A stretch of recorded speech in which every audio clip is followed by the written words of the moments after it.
The American writer Everett Dean Martin's 1926 book, The Meaning of a Liberal Education, is a valuable resource for bringing to our attention an important philosophical dialectic, and for appropriately stipulating both the distinct and nuanced differences between the two diametrically opposed and contradictory concepts of the individual and the mass.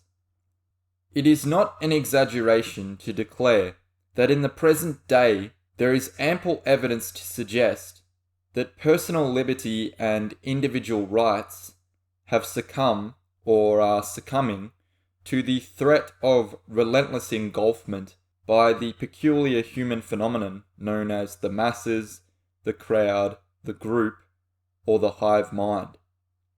It ought to be clear by now that the existence of democracy, the romantic notion of government of the people, by the people, for the people, does not actually guarantee liberty, even if and when the word liberal is attached to it.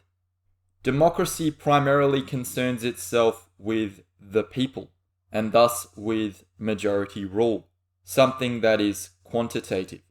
Conversely, it could be said that liberty, in the context which Martin uses it, primarily concerns itself with the person, and thus with self-determination and self-mastery, something that is qualitative. Indeed, if allowing oneself to be absorbed by the faceless multitude is the act of the plebeian or the common man, then rejecting the multitude and affirming one's individuality is the act of the patrician or the uncommon man. The concept of liberty strictly pertaining to freedom for the individual is considered less important, less precious, and even dangerous during eras wherein mass movements are in vogue and ultimately prevail. However, there is a profound contradiction within the collective psychology of the masses, which few people care to consistently point out. The mass claims to be a movement acting with freedom in mind, apparently seeking to preserve the welfare of an individual against forces of oppression, and thus claiming to be liberal, and yet, as stipulated earlier, strictly speaking, in order to gain acceptance, credibility, and membership within such a movement, one has to forego their personal freedom of individual consciousness to effectively buy into the willful slavery of collective consciousness. The collective consciousness doesn't protect nor preserve individual consciousness, but slowly erodes it, so that it may apparently restore the individual's consciousness at a later date, when the world has been sufficiently remodeled into a stateless and apparently natural primitive form beyond all recognition from its current civilized yet oppressive form. That is progressivism in a nutshell, and frankly, it is a never-ending journey that no present nor near future generation will ever successfully complete. Seemingly, the logic of the argument is as follows. To protect and preserve the identity of the individual in a distant, idealized future, which is merely hoped for but not guaranteed, the identity of the individual in the present day must be sacrificed, thereby condemning the present-day individual to a life of indoctrination and servitude to mass movements for the greater good, with the vague promise of the eventual restoration of freedom propagandized as the proverbial carrot on the stick to keep one subservient. Additionally, in eras of mass movements, if the crowd notices that you, the individual, have something which it seeks but cannot obtain for itself, the crowd will look to do one of two things. Either take away what you have so you no longer have it, or minimize and dismiss what you have, deeming it no longer important or necessary. Evidently, this is what has occurred with the concepts of both freedom and masculinity, and this is why there is the real suggestion that both are in a state of crisis.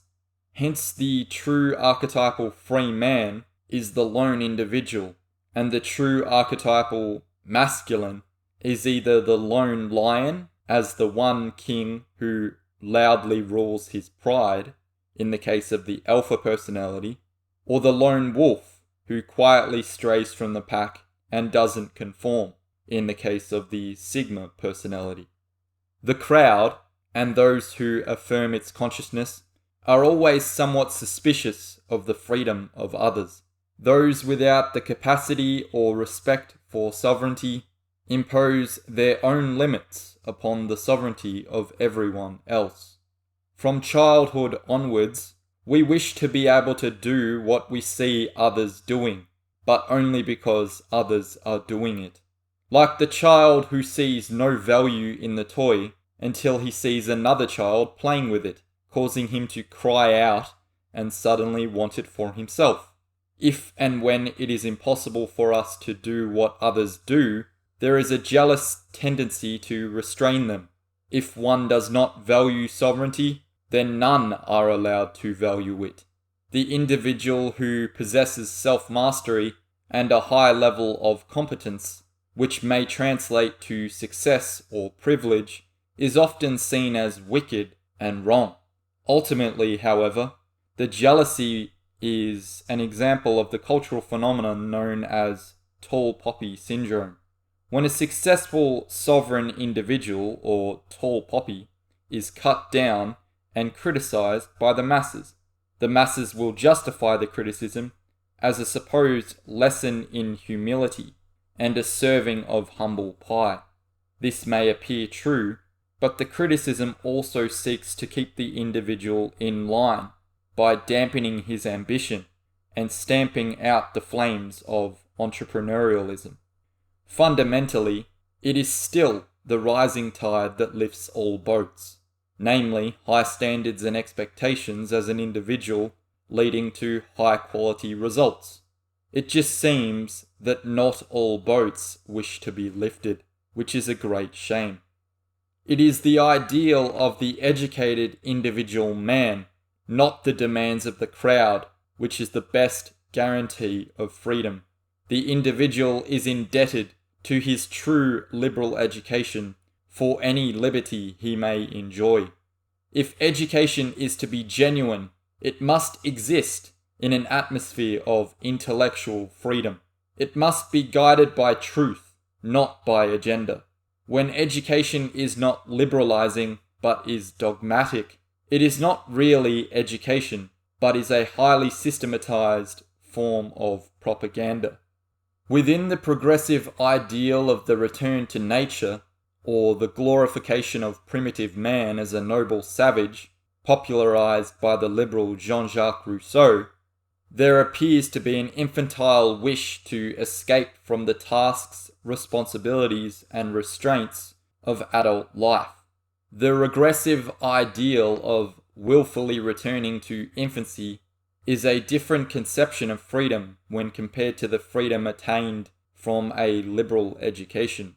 To be truly classically educated is to obtain victory over one's fanciful wishes and childish ego.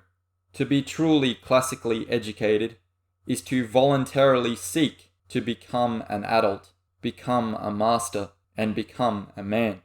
Liberalism in the classical sense seeks freedom as an expression of broad-mindedness. It strives for a highly civilized and sophisticated state of mind, in which one's insight is deepened and interest is widened. Rousseauian liberalism, or simply what has become modern liberalism, does not seek freedom by striving for it, as to strive requires effort.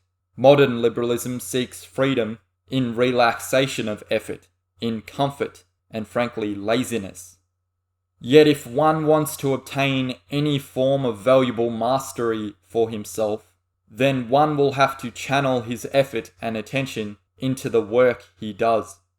In Nietzschean philosophy, the juxtaposition between the desire for self-mastery and the desire for self-relaxation and comfort could be characterized as two opposing concepts of morality. master morality, and slave morality.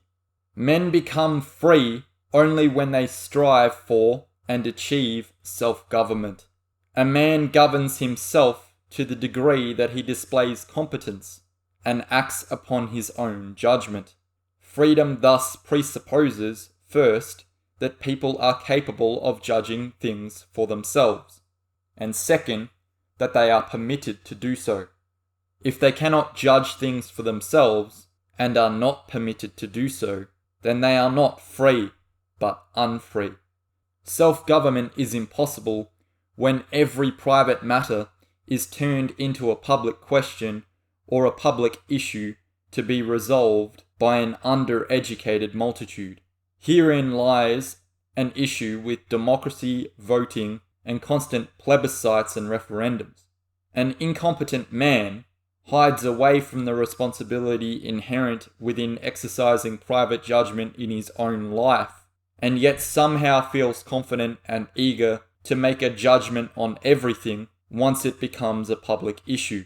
His own life may be a mess, and yet somehow he feels qualified to make judgments and have opinions with real-world public consequences simply because he feels entitled to them, not because he is competent or informed. I said earlier that a man is free when he acts according to his own judgment. This does not mean that the free man is able to choose anything he wishes. Necessities, responsibilities, requirements, and duties exist for all people. However, according to Martin, the free man does what is required even when he does not like it, because he has the intelligence to see that it is required under the circumstances. He is not compelled to take some other person's word as to what is required. He is free not only because he is independent of the will of another in reaching his decision, but primarily he is free because he can clearly articulate what he is doing and why he does it. Such is my passion for the topics I discuss that I've started a Patreon and now most recently an Odyssey channel, because I know that passion won't fade. So if you enjoyed the video or find my analysis and insight valuable, please consider liking the videos, subscribing to the channel, or showing some support, and join the discussions of upcoming video essay topics and future book reviews. Your recommendations would be welcome. I will eventually post channel updates regularly on there, and will give you some insight into the next books or ideas that will be used for content. I also plan to eventually create a Rumble and Subscribestar account, so come back to the channel and keep your eyes open for that. Follow the links in the video description below or on the channel About page under links. Thank you very much for the feedback and support you've shown thus far.